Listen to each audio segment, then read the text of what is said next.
On October 1st, 2024, the new minimum wage of $6.52 per hour will come into effect. The announcement of the new wage rate has been widely welcomed by the public and is expected to bring relief to some 40,000 workers who have been struggling to make ends meet due to the existing low wage structure.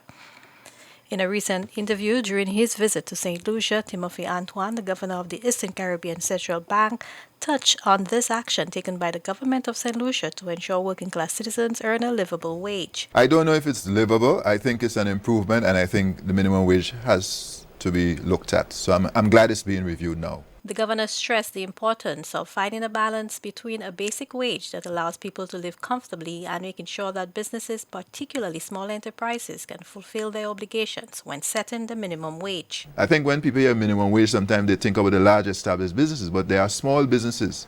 A landscaper. To give a personal example, the minimum wage was raised in Grenada, which is where I'm originally from. I'm a currency union man now, so I'm St. Lucian, I'm Antigua, and I'm Grenadian, but I was born in Grenada. The minimum wage there was raised there last year, early this year, and my landscaper of 20 odd years, said to me, I have to increase the monthly arrangement based on the thing, and of course, he has to obey the law, and I respect the law. So I said, okay, well, let's do it. I mean, we made the adjustment because I wanted him to keep his workers as well. So I'm giving a simple example to say small businesses are also impacted. So you have to calibrate and households, it. And households. Yeah. So people may say, that's not enough.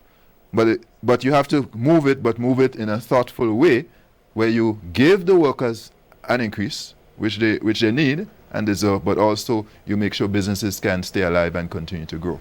Governor Antoine suggested that future considerations for reviewing the minimum wage should take into account a sector-based minimum wage. The focus ultimately has to be on competencies.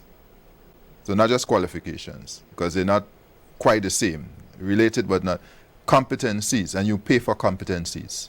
So as people are able to bring skills, not just subject, skills, you should pay for that. And the more skillful you are, the more you should be paid. So I think that is where we should go. That's where we should evolve. He acknowledged that adjustments to the minimum wage should be done in phases so as to not negatively impact the business sector. For the DPS News World, I am Zane Romulus.